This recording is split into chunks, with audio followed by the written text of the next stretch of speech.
been doing that? She's been doing that. So, Jeff, can you hear me? You got to say yes if you can hear me, Jeff. Yes. No. Okay, good, Jeff. All right.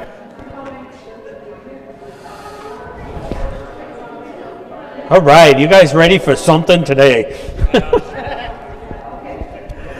All right. Let's start with a little prayer, and we're gonna. I have, for those people who are on YouTube and Facebook and the Parish app, I did forget to send the Microsoft Teams, and I know there's a bunch of you that usually get on Teams. So if you're, I just sent the link out. So if you go back to your email, you'll be able to get on Teams, and then that way you get on with everybody, and we're able to ask questions. And we figured that this was going to be easier than that big screen because everybody watches that big screen, and this way I can see if they have any questions, they can ask me. So let's start with a little prayer, okay, on the Catechism, and so you guys can walk out. Son, Holy Spirit, amen. Heavenly Father, as we get ready to study your teachings that you've handed on to us, keep us open to how we may understand it. Also, help us to grow in faith and understanding it so that we come to an adult faith through Christ our Lord. Amen. So I have a little, a disclaimer, or whatever you say it, is that there are going to be some things that I'm sure you probably have never heard of, all right? And some things where you might find out that it's different than what you thought. So all I'm asking you is to keep an open mind, because even though the nuns may have told you that when you were in second grade, you are now no longer in second grade, so you want to try to move to an adult faith. And it's not easy to do that. I'm gonna explain that in a minute in terms of how someone is that on there? No, it's not on there, huh? Okay. So just so that you understand, I'm going to give a little background on the Catechism. I'm going to just open this up. Before I do that, I always do some business items. It's a reminder that if there's snow cancellation, we're still going to keep going. And the reason not that we'd have it in person, but I'd go in the studio that we made back there, and everybody goes online. So if you get used to the link, so everybody will be online, and that way you check the website, because it'll have up-to-the-minute information on that for any kind of snow cancellation, because then you'd see that we're not going to get far tonight, and it's going to take a year to get through this Catechism, I think, after I started to plan how I was going to present it. So there's the website there, and we usually put it right up there. The other thing is that if you want to get some emails as I get information, sign up on the emails. So that's a flock note, and I want to draw. There we go. So I can draw. So you just fill it in right there. If you fill it in right there, then if I send out a flock note, you'll get it, and you'll have an idea of it, okay? The other thing is the catechisms. There are a lot of different catechisms. They all go by the same paragraph. So this is the one I'm using here. We have some here. These are $30, and then we have some smaller ones that you can see over there. This one here is the latest version. It's the blue version, but you can have the green one, or you can have the tan one. The tan one is the original version. There's only a few changes between that one and that blue one, and that's because the church updated some teachings. One of the most notably one is on capital punishment. So when we get to the capital punishment section, you'll see it's probably, this is where the church updated the information. Okay? So background, just a little background on the Catechism. First is that it was promulgated in 1992. So it was after 6 years of preparation to get the Catechism together. It's the first Catechism in 400 years. The Catechism of the Council of Trent was the last catechism where we put together all of the things, and there are 2,865 paragraphs. So if we do about 70 a week, we'll get through them by the time I leave here, all right? Because there's a lot of them. The other thing is there are 4 parts to the catechism, and I like to see them as 4 parts or 4 pillars on which all our faith is held. And these are very important to keep all 4 of them together, because the first part of them is what's called dogma or creed. We're going to go through the creed. I believe in God the Father Almighty. That's in part 1. All right. Part 2 is the way we worship. So that's going to be the sacraments. It's going to go through the 7 sacraments, the way, the liturgy, how the people of God have come to worship God.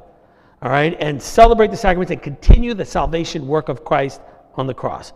Third part is the morality part. This is kind of like, well then, how do we behave? Jesus is teaching. There, we follow usually Beatitudes and the Ten Commandments. So the Catechism is structured that way, right? And then the last one is how we pray. This is our individual relationship with God in terms of prayer and the intimacy, and it goes through the Our Father. So these 4 pillars, prayer, morality, worship, and belief, creed, all come together in the Catechism to create a book of faith.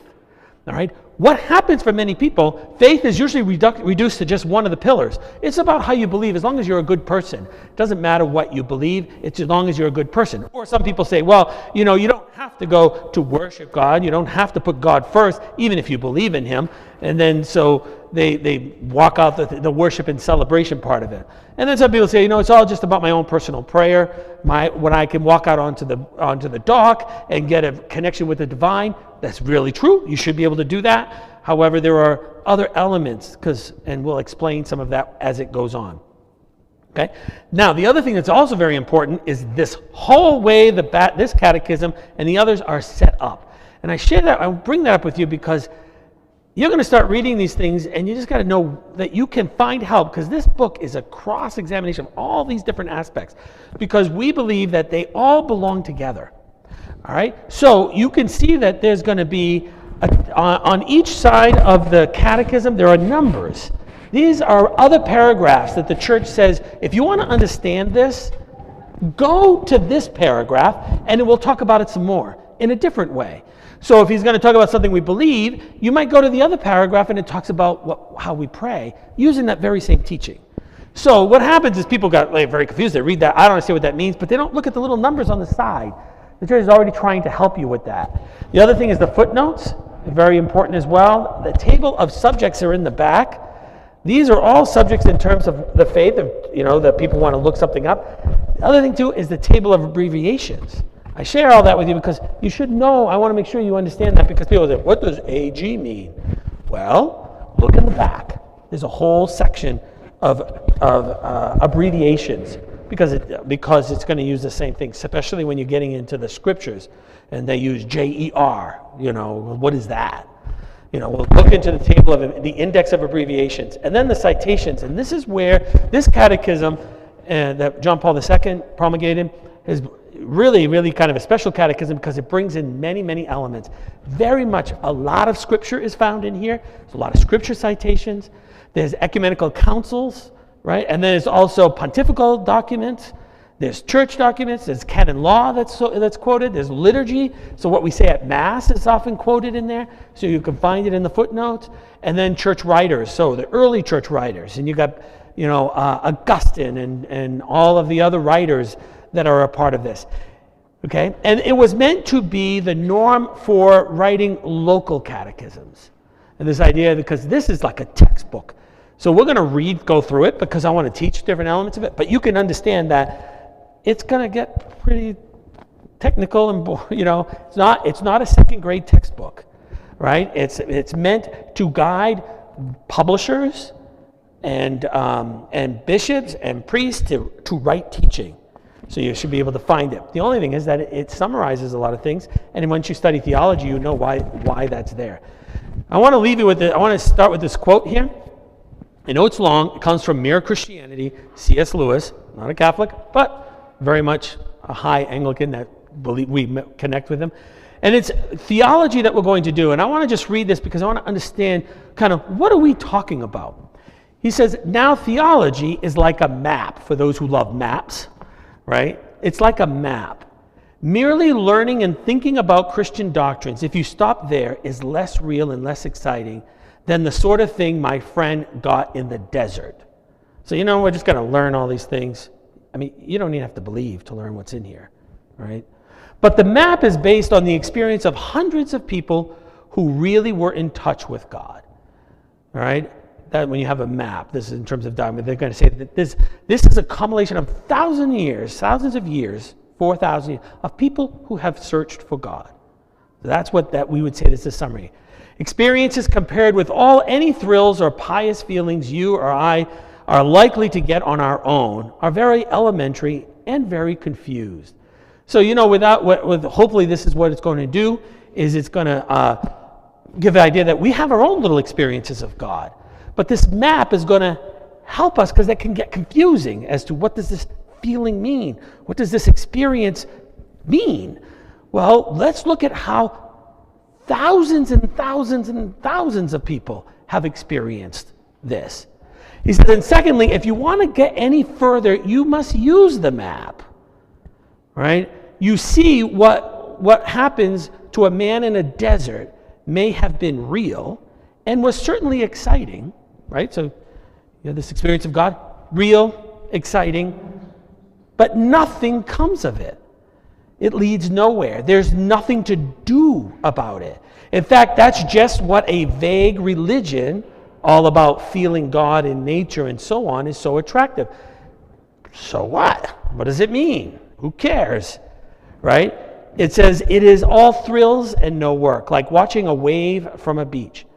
But you will not get to Newfoundland by studying the Atlantic that way. And you will not get to eternal life by simply feeling God's presence in flowers or music. Neither will you get anywhere by looking at maps without going to the sea. Right? You got to get to the sea.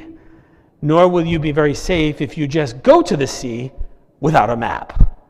Does that make sense? So the idea is that, I like the last two lines where it's like, look, you won't get anywhere just looking at maps. You read this, it won't mean anything if it doesn't do anything for you. If it's not going to translate into you praying better, you understanding the faith better, you interpreting your experiences by what millions of people have also experienced. It says, so you can't just look at this, but he says you can't get very safe if you just go into the spiritual world without a map to guide you through it all. Okay, so I think that's what we want to say when we have this. Does that sound cool? All right? So we're going to start paragraph 1. All right, paragraph 1. 1. So you can all be there. God create. This is the basic belief. And now this is what I'm going to tell you that this part is the most exciting part as far as I'm concerned. This is the real part. To me, this is what changed everything for me, all right, in terms of faith. Not the first book, because it's going to just explain things, but I'm going to go through that quickly. Because what we are going to do before we even talk about what we believe, we are going to talk about tonight how we come to believe. What does it mean to believe? How does the brain come to know something and believe?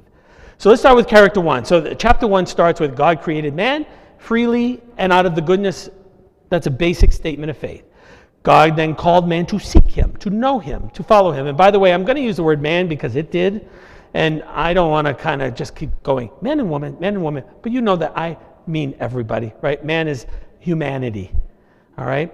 And then God calls all mankind together. So there's a sense of gathering everybody together that's divided by sin into one family. And God calls into one family his adopted children through Christ. So the apostles were charged with proclaiming the good news, the gospel, and all those who receive it in paragraph 3 are called to hand it on. So this idea is you learn your faith so that you can hand it on. All right? And the handing on of the faith is called catechesis. Catechesis is the word in this world of educating and instructing people in this faith. And catechesis is for education, especially for the young people, but then it's to build up on paragraph 6, to build up on the church's activities such as missionary preaching, examination of reasoning for belief, the reasons for belief, the experience of Christian living, all of that. In paragraph 7, it's all about building up outside of the church as well, not just internally. All right, and the renewal of the church includes catechesis. If we're going to have a renewal in the church, we need to know. We need to begin to learn these things. The great fathers of the church did a lot of teaching, and we've kind of stopped that. The council, and number 9, the councils have a great catechetical element, and in the wake of Vatican II, there is a renewed desire for catechesis. All right, and now I'm in paragraph 11. Okay, and I know it's going fast because this part I just want to get through it. This includes the essential fundamental contents of faith. And then 12 is the catechism is intended for bishops and teachers, for those writing religious books, priests, catechists, and is useful for all Christian faithful. So it's saying, of course, it's good for you to read this, obviously. Then paragraphs 13, 14, 15, 16, and 17 are all just part describing how it's together. The creed, the profession of faith. Paragraph 15 is on the sacraments of the faith, then the life of faith, the commands of the 10 Commandments, right conduct, and then prayers in the faith, right? The importance of prayer in the life of believers. And it goes through the Our Father. Okay, so that's just the structure of the catechism. And then the practical directions come after on using the catechism. And I'm just going to skip that because we know kind of what that means. All right.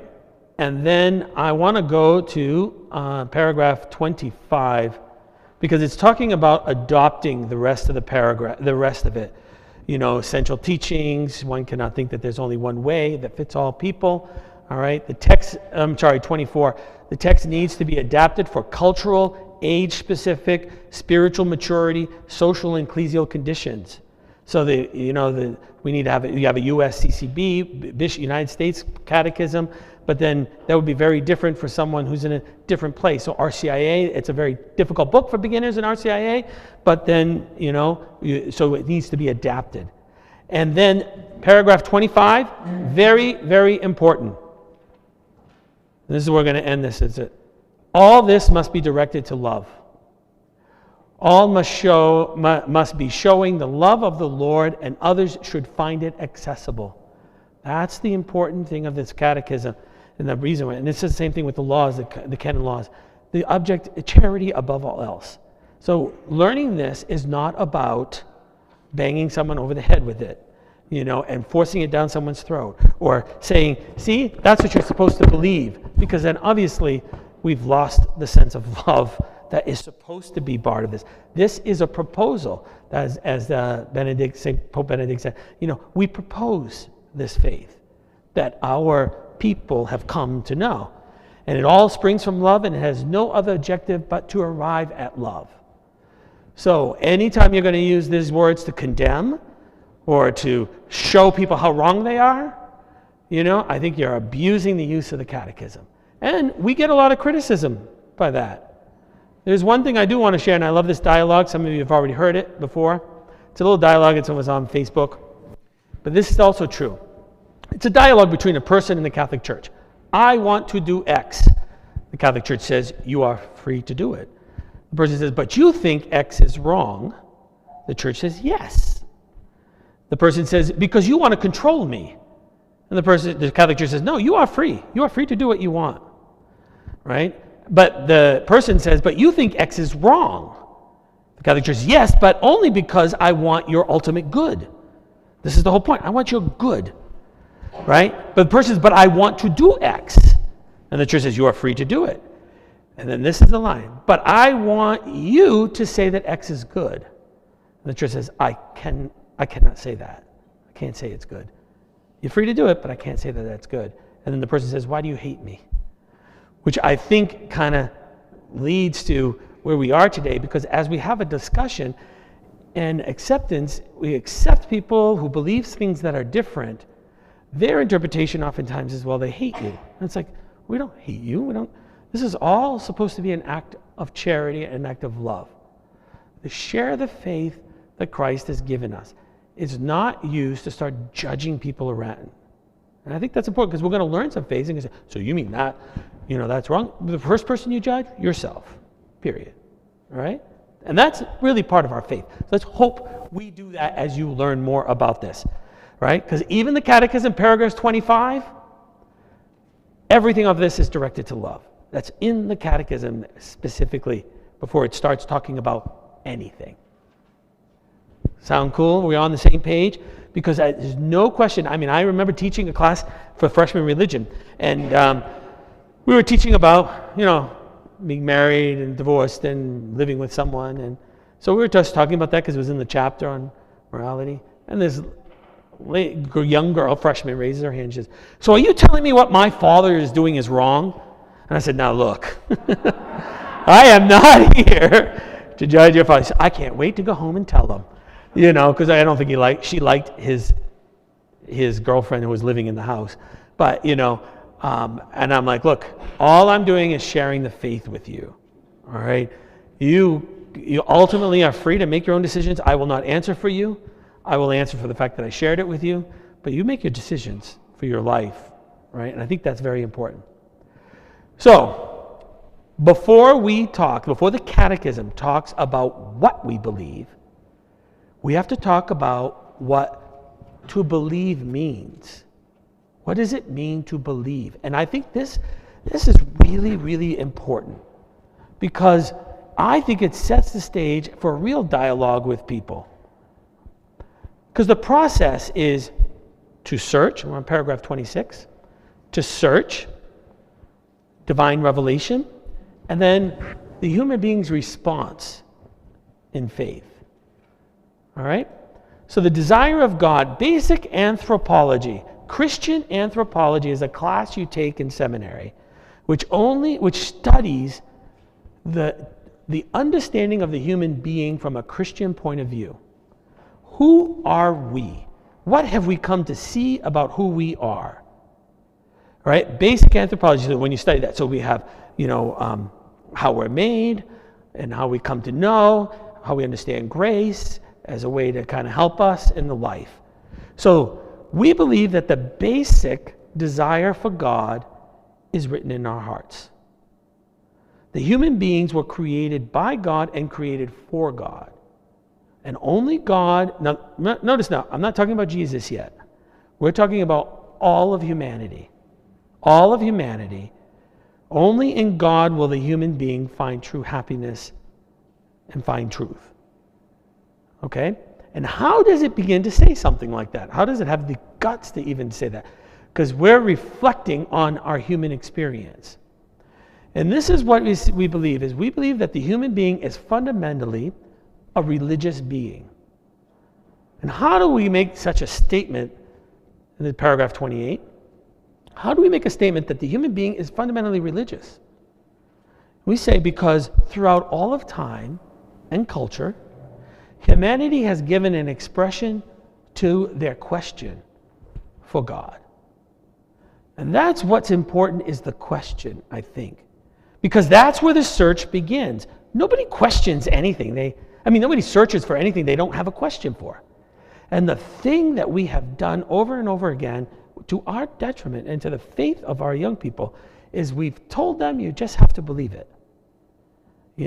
When they came up with a question, and I think the problem we have had in our faith is that we have a whole generation that have come up with questions, and they've looked to the generation before them, and they get nothing. They get nothing other than, you have to believe it, you're supposed to do it. And just remember, appealing to authority, I've learned it, is the weakest argument. So if you are frustrated and you appeal to the because I said so, that's usually the weakest argument and the least convincing argument. So you have to come with an idea. When a mother throws a 9-year-old in front of me and says, he's got a question for you, I want to say, you should be answering a 9-year-old's question, because you are now 35 years old, and if you don't know how to answer a 9-year-old question, then you don't understand it yourself. And how can you hand on something you don't even know? Right? Because that's what faith is, it's the handing on. But that's where we have been, because we haven't studied anything like this, and we are not willing to do the work, as it says, to kind of figure some of this stuff out for ourselves. And so we says that all cultures, every culture you study, has come up with prayers, sacrifices, rituals, meditations. All cultures have that. They may do it differently, they may have different words for it, they may have different things, but it seems like the human being, even when we have found civilizations that we didn't know about, that somehow there is this transcendent thing within us that calls us outside of ourselves into this world, right? And then we need to put words around it. We need to express it, and that expression has been universal for centuries. Now, they may not all take bread and wine, but they're doing something. even those who mock faith, they still have elements of religion and expressions of religion in what they do. Because that's the human being.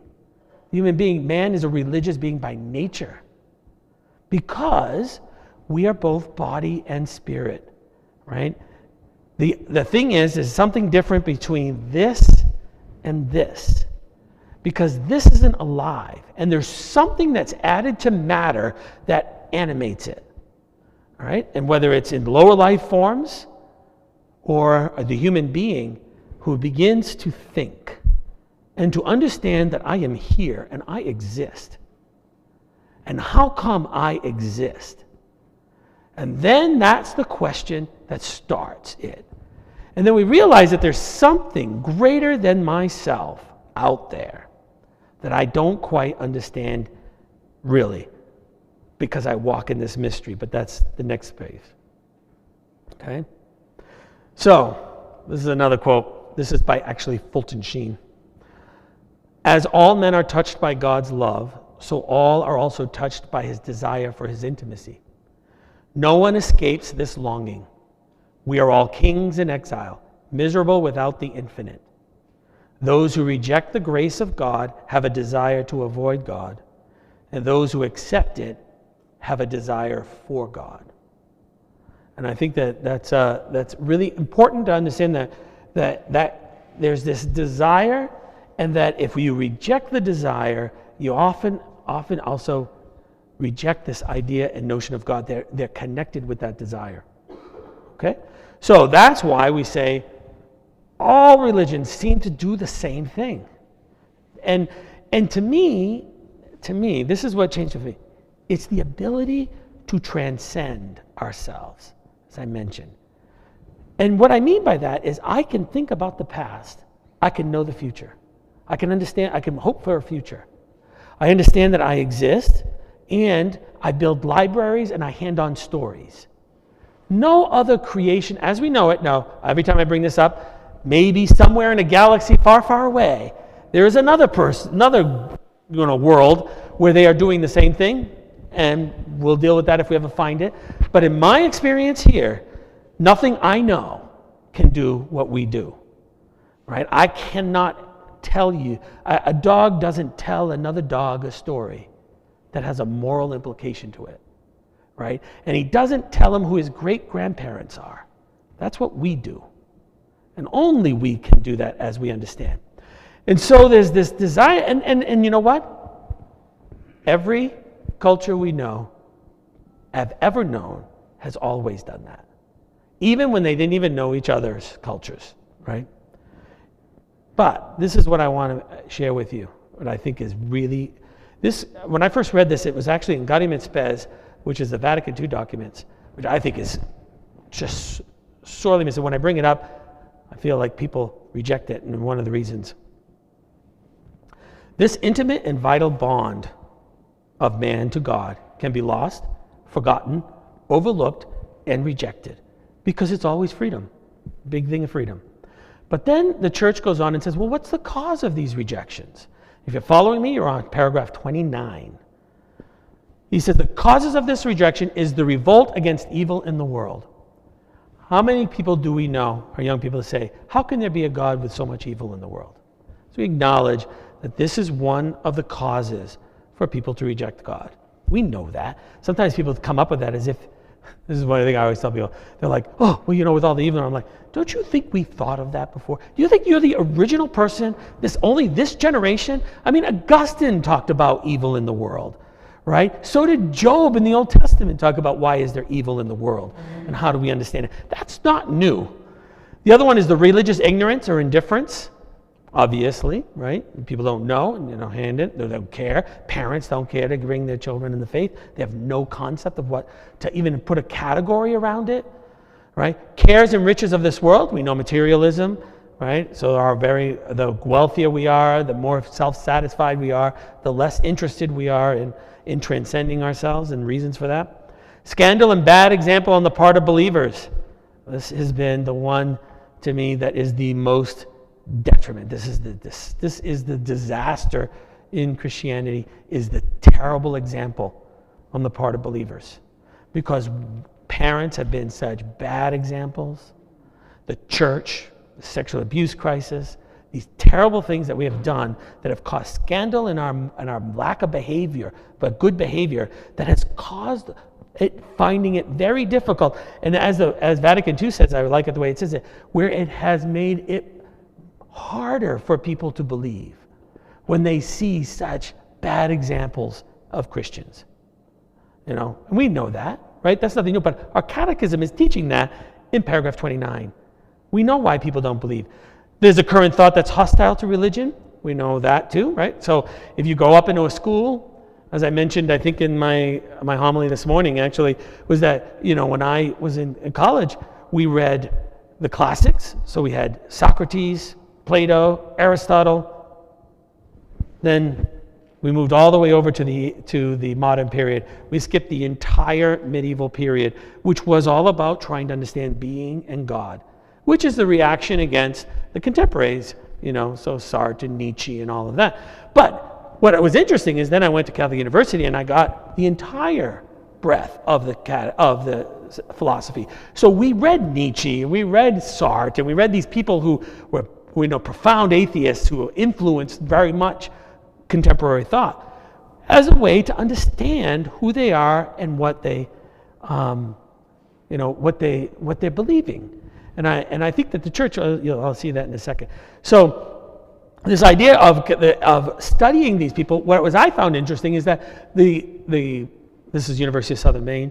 University of Southern Maine was hostile, would forbid us to have that conversation.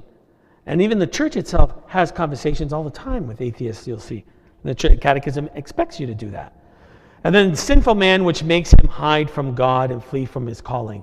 So we know that some people know they're doing the wrong thing. That's why they've stopped believing in God. They know what they're doing is not right. They've been taught differently.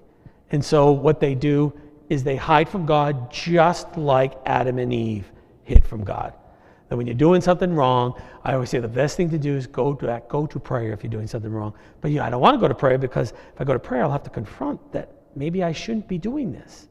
So I'd rather not go to prayer and have to deal with it. All right? So we talk about this call that happens, but we, in our own reflection, recognize that this intimate and vital bond with God, it can be lost and forgotten, overlooked, and rejected. That's part of the freedom that we have. But he says, even if man rejects God, our faith teaches God calls everyone to seek him. So even if you find someone who has rejected God, your first statement is, God's looking for you.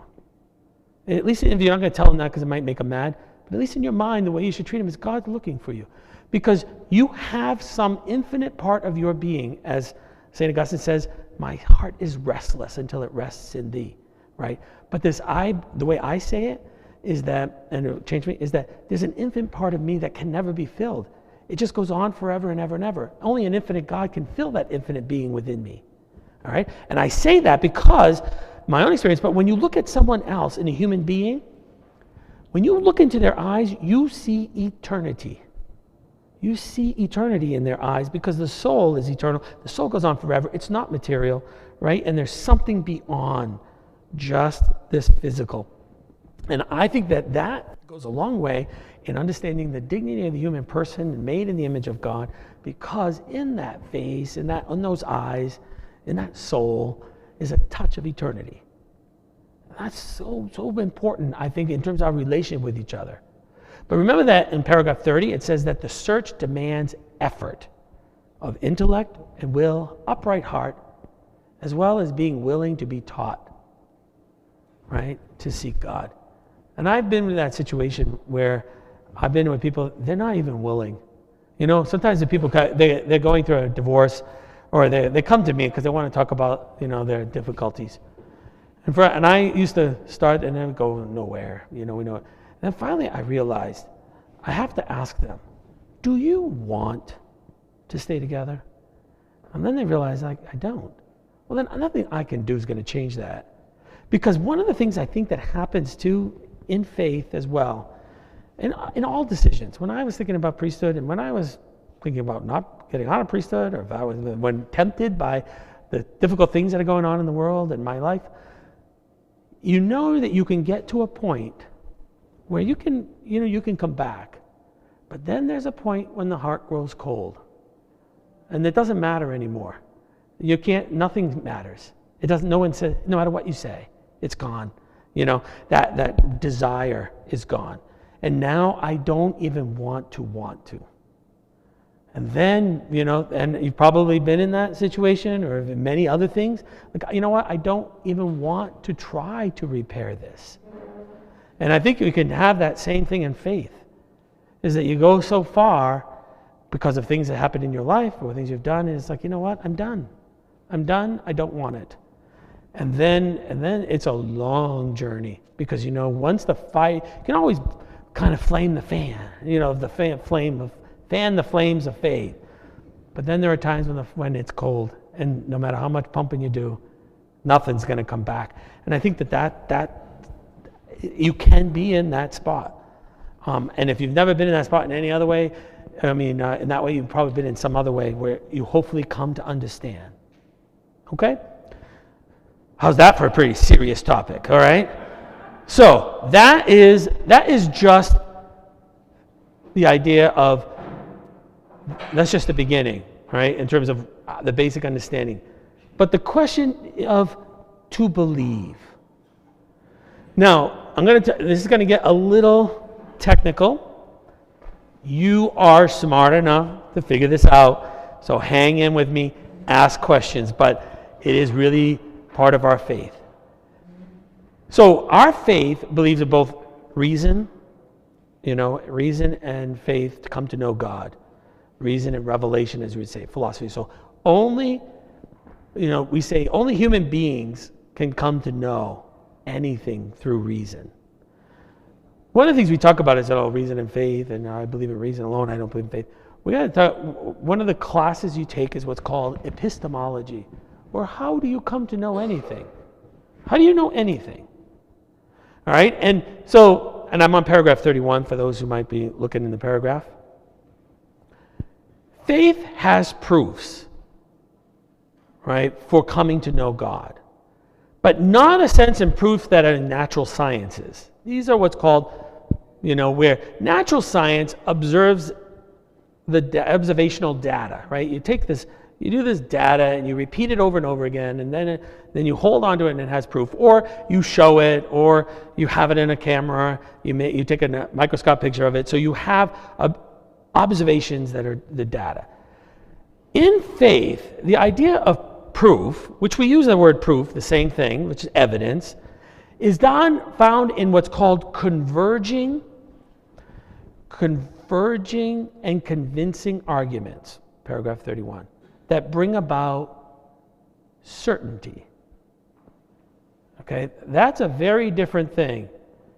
So, for example, proof is evidence, right? Arguments established or helping to establish a fact. That's what a proof is, right? That's evidence. And evidence is available body of facts and information, right, to decide whether something is valid or invalid. Everybody follow me so far?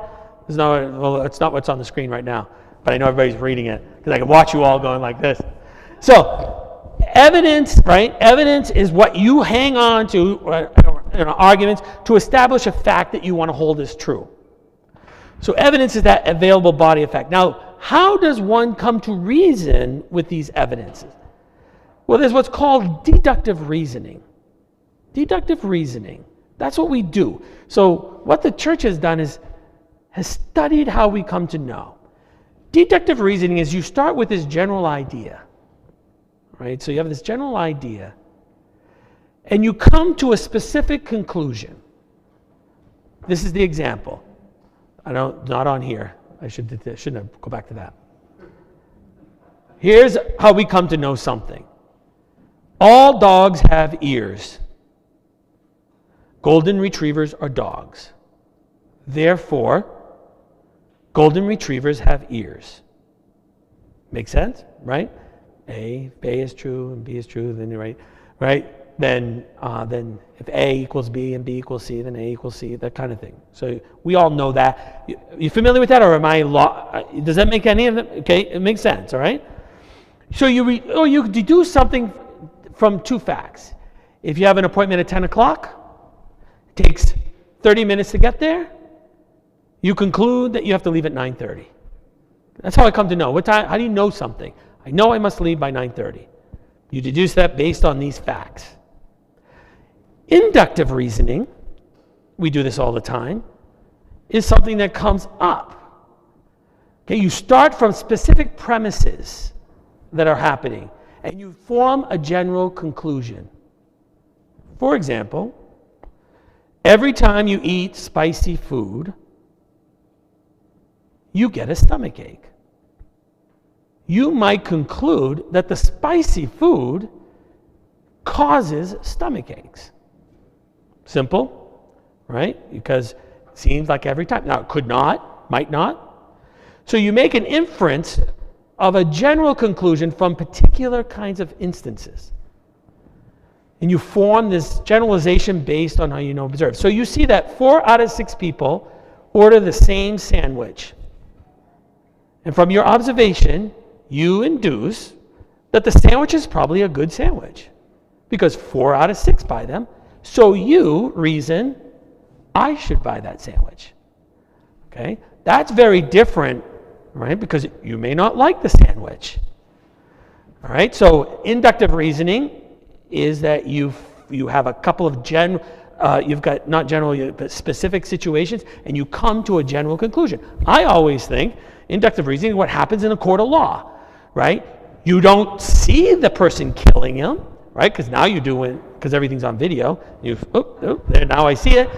There's the proof. It's done. But what happens is you use evidence to describe, and you look around for evidence. And if there is enough evidence, you converge them all together and you come to a conclusion, he did it. Now, we know that he may not have done it, but you can come to a reasonable certainty, right? Sometimes even without a doubt, he did it, even though there's a possibility he didn't do it, but you have no doubt now. Hopefully you can see the difference now, what we're going to talk about in terms of faith, how we come to new faith. So what we have is David studies hard. David always participates in class discussions. David comes in for help in all his papers. Therefore, I conclude David's a good student. Right? You're hopefully going to feel where this comes, how different that is. If I say 2 plus 2 equals 4, there is no other thing to discuss about it, right? The statement is there. So what we have, and this is going to be, I'm going to share this with you because it's not in there, but it's where it comes from in this converging and convincing arguments found in paragraph 31, and how we come to know God through reason. Okay? Maybe this also is the transition that happens from childhood faith through adolescent faith and adult faith. We used to teach that in the book that we had for religion, and it has nothing to do with age. So take the age out. What you got is someone has a child faith. Child faith is a faith that often you have been told by your parents. You go through an adolescent experience, and adolescence is when everything gets thrown up for question. You begin to question. Does this match my experience? Do I understand what this means? And then you hopefully move to an adult faith where you're able to come to some sort of agreement that this is what I come to believe based on what I think is experience. This is what I've come to believe based on the conversion of all the things in my life that I do, that I come to know. The problem is adolescent faith is the dangerous time, because without good mentors, without good places to find answers, without good kind of examples of faith, you know where you can go with your adult faith, right? It can go right into another direction, and you probably have children for whom it has done that already, because they didn't have the school they went to didn't offer anything. all it did was offer lots of negative stuff. And so they're trying to kind of figure this out. And sometimes what happens, and we have a few people, is they come back, they start a family, they begin to see now. But they didn't have that view at the time. So adolescent faith is that big time of transition and questioning. So notional assent, I'm going to share with you what happened with John Cardinal Newman, and it's very much more complicated, in a book called Grammar of Assent, where in the 19th century, he begins to figure out, how do we come to know? Because what's been happening in the history is that in the Enlightenment, there was a big promotion of reason, and then there was a big skepticism of reason, right? You don't know anything. Nobody can know anything. Does that sound familiar? That's where we are now. Nobody knows anything. There is no truth. That didn't just fall this year. There's a whole study of how we have come to this place where now we don't believe anything is. Notional assent and real assent, he makes these two things. Notional assent being, I told you that God will be with you. And you believe that God will be with you. So you grow up until you're like 15 years old, and then you're wondering, is God really with me? Because I don't feel God with me. And if this is the way God is with me, then he doesn't know how to be with me. I have to teach him how to be with me, because that's not it. So what happens is notional assents need to get transferred to what is called real assent. That's what he calls it, real assent. How does one come, he says, to real assent to things of God and faith, where it's not observable data that you fall to a conclusion, but it's going to be a converging of many different things. I'll give you an example of that right after. So man, then with this, he uses this thing called illative sense. The illative sense is that process, which means to come to bring in. So you bring in, so firm belief and real assent comes about through that inductive reasoning by my kind of mysterious accumulation of that in my head of probabilities of these lived experiences. So I'll give you a couple of things that I mean by that. I'll give you a personal one. So the illative sense is a power in the mind, he says. He comes up with that. The word illative means just to bring in. It's a power in the mind that collects all this information, accumulates it all, connects it all these probabilities to a higher meaning, just like a court case, right? We put them all together. I weigh this one is more important than that one. The fingerprints are on the gun, but this one is more important because someone was an eyewitness, and I used eyewitness over the fact that there were the different handprints on the gun, let's say. So I weigh all of that up in my head in some way, in the human being's mysterious way, comes to a conclusion. And this is where he says it comes to what's called real assent or certitude. Notice the word certitude is what's, I think, in key. Okay? So that's how we collect. So I'm going to give my own personal experience and how I've come to see many different experiences. All right? And I can go back, and I have to say it for priesthood and how I come to believe. And I have to, admit that I'm always one who's questioning these things. So I don't stand, with you with this, sort of absolute. I stand with you as one who's come to some sort of certitude. All right, because of convincing and converging kind of arguments in my life. Does that make sense? All right, I think that's important because one is that my experience is my family, my grandparents, and their faith. That's certainly part of it, right? But I was a kid who questioned everything.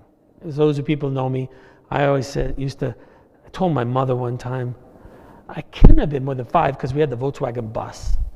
And we had a bus when I was younger because that was before vans. And with 4 kids and a grandmother and a cousin, we had a lot of people, so we had a Volkswagen bus. And I said to my mother, Ma, that's what we called her, Ma. We used to laugh because whenever my brother would come, whenever we come to the house, the first thing we always yelled was, Ma! That was what we always yelled, Ma! God had to know if my mother was home. That was it. That was the first thing. Well, I'm here. Okay, that's all we need to know. So I asked my mother, Ma, who am I? Right? I don't know who I am. I don't know who's at the end of these hands. I see these hands, but they're mine. Right? And she told me, stop thinking like that. People go crazy thinking like that. And then, that's exactly what she told me. I still remember. And I was 5, and I was like, shut my philosophy career down right away. But I'm going to tell you, I study philosophy. And people go crazy thinking about these things. They really do. Because is this real or is this not? You know, there's some philosophy that's nothing's real. You are all a dream for me, and you're not real. You know? And I mean, it goes on. There's lots of different philosophies, and you lose a sense of reality, right? And yet, even though, you know, anyway, I won't get into philosophy class. But my point is that, so that's one, is that I knew I was a question to myself. I also always used to wonder what color was.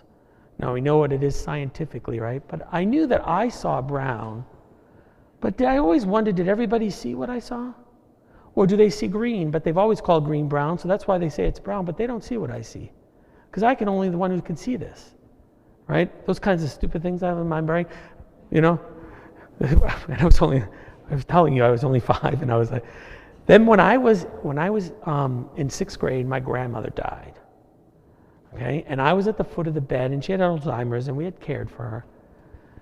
And I remember that day, I'm at the foot of the bed, and it was the old-fashioned beds for hospital beds that you crank up, and they had this round tube, white tube with those little slats in it. And I'm at the foot of the bed, the whole amount of the family's around, and I said, God, what is happening here? Why are you doing this to her? Why is she dying? Why did she have Alzheimer's? She didn't ask for that. I didn't even ask to live, and I'm going to die. Why are you asking? What are you asking of us? You know? And it started with the questions. That's really key, right? But it was the first time I asked my question to God. Not people told me things. Right? So I had an experience there. I had a number of different experiences that I don't want to share with you because the time is kind of growing thin, right? But those plus the experience that I had in seminary. You know, I remember when I went to seminary, well, first, you know, I was going out with somebody and I said, I have to go see. So I went to seminary. And I have to admit that when in my first year of seminary, I was like, this is where I needed to be. Now, I needed to be there because of what I was learning. I'm not sure I quite understood everything about faith and ministry and all that. That came later. But at that point, I needed to know these things. And I got a chance to study philosophy. Got a chance to find, why do I know what I know and how do I know it? And that was very important to me. Okay? Maybe some people could care less. And I found that out very quickly in my friends. Be like, you know, when he says, do you have to do this? Like I have to. Can't you just have a beer? You know, it'll go away. And I'm like, it's not going to go away for me. It's not going to go away from me. It never has. And even now, and so I was preparing this class, and I have to admit that this section of the Catechism is my section, really, that I love. The rest of it will be a lot of things that we believe and hold, but they don't mean anything until you get this part down, all right? Because these are not dogmas of faith that don't connect in some way with your inner being and figuring out who you are and as a human being. So anyway, so my point in that is that I've lost my point of is that converging. So if I take all of these different things, right, and then even things about the real presence of Christ in the Eucharist, and the different experiences I had, and then I was at a funeral one day. It was a priest who had died, and then the homily said this phrase. So I'm talking 25 years ago. So I know I remember, which is another thing. He said, God gave you a memory so that you would remember the flowers in February. And I'm like, like that, because I have all these experiences, and when I forget these experiences, I forget who I am and where I'm going and who I'm about. So I have to keep remembering them, right? And call to mind. And then I understand the Eucharist who calls to mind the suffering, death, and resurrection, because life gets in the way and it changes us and we lose it. And so you remember these things unless you forget them. And I also realize that I'm a man who is romantic. And what I don't mean, well, I'm a, what a romantic guy or whatever you call it, I can give a hug, But anyway, but I'm a romantic in the sense that when I look at things, I see them a certain way. I look at the past, I see them a certain way, and a future. And I have a romantic an idealism that I have to deal with, as you come to know these things. And so you put all of this stuff together. Somewhere in my psyche, in my brain, in my soul, I come to a certainty of faith. There's a lot more than that, but I can't bore you all tonight with all of those different things.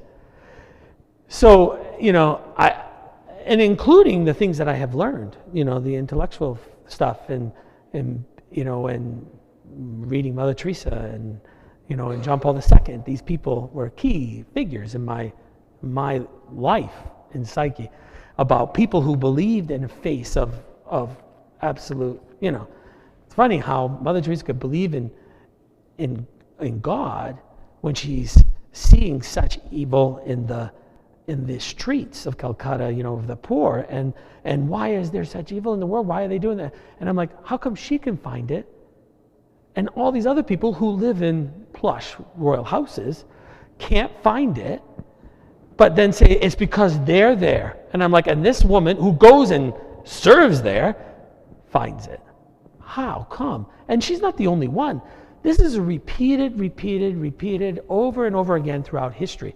In other words, Mother Teresa is not the first person to serve the poor and believe in God and see the evil that's being done to these poor people and the hungry and the forsaken.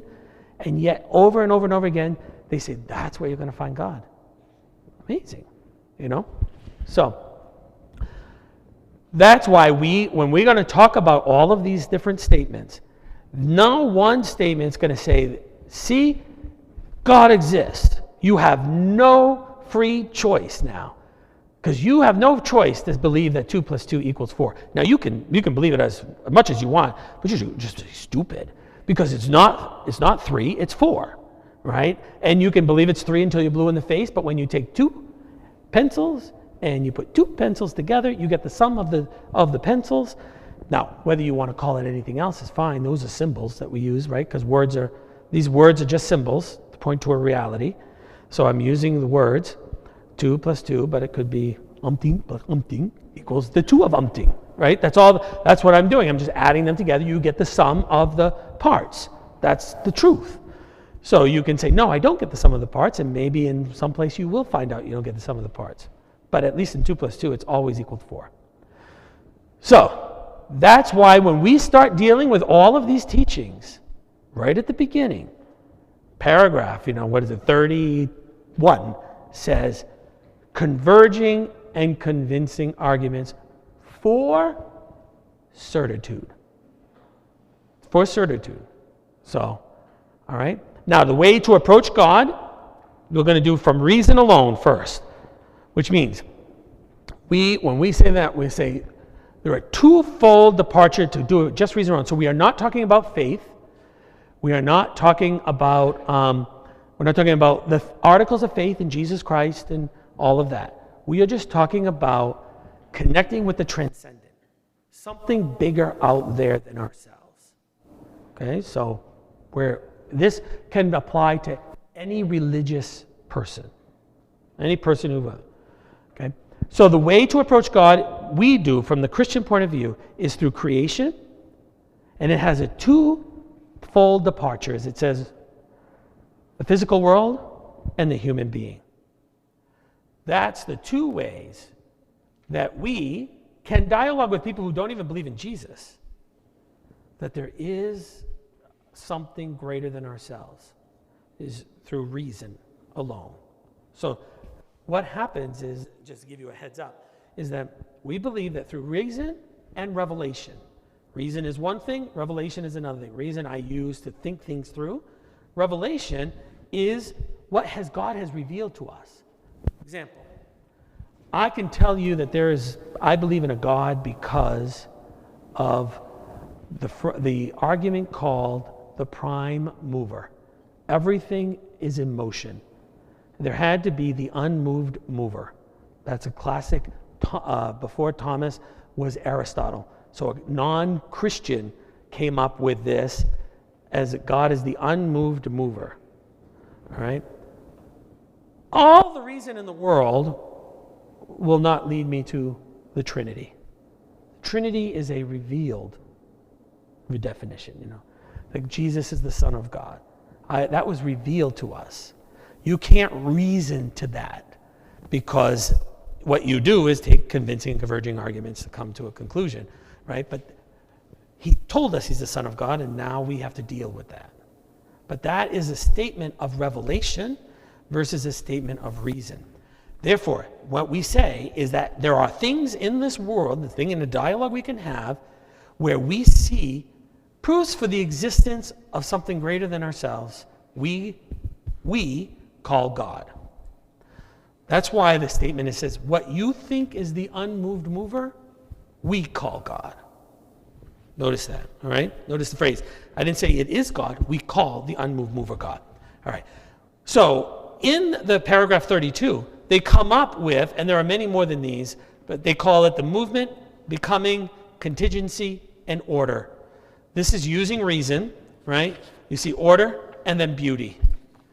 What this is philosophical, so we're in the world of philosophy. Thomas Aquinas wrote 2 books, the Summa Theologica for theologians, and the Summa Contra Gentiles. Summa Contra Gentiles is writing to non-Christians, the Gentiles, the people, not the people of faith. That was theology. And he uses these arguments to talk with people who don't believe in Jesus, not to convince them to believe in Jesus, but to talk to them about God, a God. And one of the things he says is that observe the universe. The universe is an unmoved, the universe, everything is in motion. That we see that things act on another. So whatever moves is moved by something else. Nothing moves on its own, right? But you cannot go into back into within them. At some time, there had to be that which caused the motion, all right? And put things in motion, and that itself cannot have been moved by, it would not have been moved. That's the unmoved mover. Because you would go back into infinity that something's always moving, but sooner or later, because things cause things to move, you'd go back forever. So he says, you see, wherever you go back to where it says, this is the unmoved mover. Okay? The other thing, now, is that going to be convincing to anybody? Probably. But remember, that's not the only thing the church talks about. Then it talks about becoming. So there are things that exist, they come into existence, and they go out of existence. We all have that experience of that, right? We know that there are some things that change from what it was to what it will be. That's the movement. I mean, that kind of change. Nothing can give itself that change, right? It does not have it. The changing thing cannot have now what it will come to have in the future. So remember, this is philosophy now. So if you're lost and like, what the heck is he talking about? All right, I can understand you. I can understand because we studied it and then we had to write it, okay? But point more is to see how the church is working. Because this is paragraph 32, so I'm talking about church teaching. When it says becoming. He says, nothing changes itself. Even the human being needs a will or a desire to change, right? The universe changes so that there must be something outside the universe that is unchanging that causes things to change. Because nothing, now this is just studying the physical universe. Contingency is another one. Something exists, there must be something that it takes for that thing to exist. So the universe exists. What does it take for the universe to exist cannot within itself be in the universe or bound by the space and time, Therefore, what it takes for the universe to exist must transcend both space and time and be outside of the universe in order for the universe to exist. Because nothing exists without something coming into existence. So you exist, and what it takes for you to exist, air, be dependent on the way, you're dependent on this way. This way is to be contingent. You exist because something else exists right now. And there must be something that exists in itself that does not need anything else to exist conditionally, like we all need. So if I've lost you, I fully understand it because we studied it. But my point is that if you take a look at the way the church is working, because I'm not going to ask you to figure it out now, but that's when you see the word movement becoming contingency, order, another one. The universe displays a staggering amount of intelligibility. So either this order is a product of change or from being of order. And this is nothing we've ever experienced that was by chance to bring such order. Right? You've seen the laws of physics and the laws of mathematics. And then the same thing with beauty, because beauty is in the universe, and the beauty has such order that it gives evidence of something that causes the beauty in itself, that is beauty itself. So, my point in bringing those up is just to show you that the church does think these things through. And it even put it in the Catechism that you can find the reasonableness of an existence of God with your reason. You can approach God with your reason alone. All right? The second one that he goes to, and I know this is, but I just cannot let it go. Paragraph 33, the human person. So, this means more to me personally, because it's my own experience, than the physical world. So, these ideas of the 5 proofs for the existence of God by Thomas Aquinas, which borrowed them from Aristotle, and then, all the other different proofs for the existence of God that they talk about, not proofs like scientific proof, but proof of converging. Okay, but anyway, I don't want to repeat that. But my thing with this is that the church is thinking these things through, and they're part of your statement of belief in paragraph 33. Paragraph 32. 33, the human person. The reason why this is there, because I look into myself, and John Paul II wrote in Theology of the Body, the human experience of original solitude. I am alone in this world. All right, now you're all around him. But this is what he writes. I am alone in this world in that only I can feel the feelings I feel. Only I can think the thoughts I think. And I can tell you what I think, and I can tell you what I feel, but you can't think my thoughts. You can't feel my feelings. I am alone in this world, trapped in this body, right? So I experience myself, he says, as original solitude. But I also experience myself as transcendent. In other words, I can go beyond myself and out of myself. All right? And so I feel, he says, after original solitude, he calls it like original communion. That there's something within me that desires communion without something outside myself. In other words, I feel incomplete in this. That I desire relationships. I desire a hug, right, and a kiss. And I desire that outside myself that I can't satisfy all to myself. And I'm not self-satisfied, right? As a matter of fact, you'd say that would kill you if you were alone, that, right? Children, right, they would die if they didn't have the hugs and the feelings and the stuff. And that's built in our very being. So the human beings has that experience. And to me, I feel that. This is the phrase I would say. I know that because it matches my experience. See what I mean? Okay, so the human being, we decide, is openness to truth and beauty. this sense of moral goodness, freedom, the voice of conscience, the longing for the infinite, for happiness. And this is the next phrase, and I'm going to leave it with this, okay? Man questions himself about the existence of God. I share that with you because it is not a bad thing to question God's existence. The Catechism says that's what we do. That is part of the human experience. And too often, we don't allow that to happen. And maybe because we're afraid, right? Maybe we're afraid that we won't know the answer. Maybe we're afraid we'll find it to nothingness. I don't know. But hopefully what happens is you allow the questions to surface within you so that you will go search out the answers. Trust me, you will not come up by now with an original question that nobody's ever thought of before. There's not much under the sun that hasn't happened. I remember Father Paul Plant would tell me, there is no new sin under the sun. Everything that has sinned been done. It's been done. So when they don't want to go to confession, Father's like, look, you're not that unique, right? You sin like all the others, right? And your sins are the same, because that's the human condition that we live with. And so I say that because the questioning is okay. It's very okay. As a matter of fact, it will help to purify your image of God.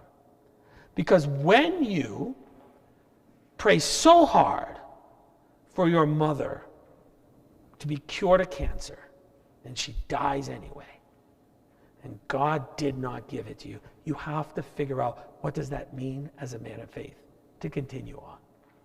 All right? Because you're going to teach that. But you have to come. If you ignore that, right? And you're like, but I still believe God always answers my prayers. Then, and we have lots of people who do that. But I think what happens in those experiences is that I come to find out what it means to really have faith. That if you can take your experiences and you can wrap them around what it is you have come to believe, it will help purify this belief so that you move out of this adolescent kind of faith into a faith that God gives human beings with intellect to come to know him. And that's the thing that we haven't done in our church for many of us, because we've just come to believe. You just have to believe it. As a matter of fact, sometimes you even trick yourself into believing it because you don't want to test it, because you might find out that you don't have nothing there. And that's a scary place to be. And it is a scary place to be, but if you then believe, and this is where I move, I have hope. That it's, I don't understand it yet, but I know people who have, and I want to find them so that I can have the faith they have, right? I don't want the faith that those people have, because that's not me, right? And you probably figured that out by now, many things. I want the faith that those people, like John Paul II goes through World War II, right? He's hiding Jews, he's got Jews as friends, and he still believes. How do you still believe? And if you read his writings, it's not whitewashed at all. It's dealing with evil in this world and how does someone work through evil. And that's why I say, well, what about evil in the world? And I look at we're suffering. And then I come to some conclusions of this myself. When we get to that part, I'm going to say, I don't know suffering. But I do know that I have an incomprehensible God, meaning that there's things I don't know about God. We'll come to that very shortly, next week. I don't know everything about God, right? But I know some things that have been continued to be affirmed, all right? But I do know what suffering does to people, right? And it has the ability to break people, and it has the ability to rise in people. And what's the difference between the two? And when you start looking at that, you're like, oh my goodness, there is something different. But we'll talk about that when we get to evil and suffering in the world. All right? So I've gone 15 minutes over. Let me just finish this one part. It's paragraph 34, 35, and then we're into number 3, which is the knowledge of God according to the church. Okay? It's that we see paragraph 34. Paragraph 35. You know something about the designer by looking at what he created. You cannot know everything about him, but you know something about him. And the last time I always talk about this is that, look, I don't know who made this TV, but I don't know how many children they have. I don't know how many, how old the person was who created that TV, but I know something about this person. And I know that the person knows something about televisions. I know the person knows something about light and transmission and electricity. But I don't know everything about him. So when we come to God, we're going to know a lot of things about God, but there are a lot of things we don't know about God, right? But I know some things about God. And how am I going to know some things about God? Well, if I believe God created me, I start looking at who I am, and now I'll know something about God. For example, whoever made me knows something about love. I know that much. Because you can't make something you don't know anything about. So this guy or creator or whatever it is you have, this knows something about love. And this person knows something about intellect and free will. Because that's what he created, that's what exists. So I'm not talking about who created, because that's an incomprehensible God that is, on a breath. But I know that something about whoever made this, because somebody knows something about this. All right? And that we see in ourselves that we contain neither the first principles or the final end, but we participate in being itself. That's one of the things is that, this is paragraph 34. Remember that when you're talking about God, you are not talking about a being among other beings. And this is what happens all the time, is that they have this image of God, and we'll explain why we do that later on because of human we do anthropomorphism because we don't have a language, so we use human language to kind of talk about this. But what we're doing is we're talking about a God, right? Using anthropomorphic language, right? But we end up making God a being among beings, right? So that he's like one. Like you say, if God would just come right in here, like God doesn't come right in here. That's a being's come in here. He is being itself. That's okay. He is not a being. He is being. He is existence. He is love. He is truth. He is not someone who tells the truth. That's a being. You see that difference? Okay? So, but we often refer to God because we need to. Like, well, God's there in heaven. We draw him, white beard, right? He's a being. And what am I going to do when I get to heaven and see God? Well, you're going to see it. You're not going to see God. God is being. All right? He is existence. But we can't go far with that language because then we have nothing else to say. So we use anthropomorphic language. And they say when we see that there's a reality that is the first cause, the final cause, that's what we call God. And so we see that man is capable of coming to know God, but to come into a real intimacy with him. God, see, I notice the language, intimacy with him, but because I don't have another word. Like God reveals himself to man and gives him grace. And however the proofs for the existence of God this is the important thing is, we did all those things about reason, the church says, to predispose you that faith itself is not opposed to reason. So when we come to the articles of faith, they are not opposed to reason because you've used reason to get this far. Right? Does that all make sense now? Are you serious? I mean, does it make sense? All right. Okay. All right. So remember now, I'm not telling you I have a lot of anecdotal stories, but just read the Catechism. This is what the Catechism is telling you. This is what your faith says. In the first pages before it even says God, created. I believe in God. That's coming later. This is what comes first. All right. So we do, this was the one thing, but I'm going to leave it there. What did God do? This is salvation history. I won't do it. So glory be to the Father, and to the Son, and to the Holy Spirit, as it was in the beginning, is now, and ever shall be, world without end. Amen. So when I saw this, I could not continue. You know what I mean? So, all right, guys online, see you later. Hopefully it makes sense. Send me your ideas. All right. Phew.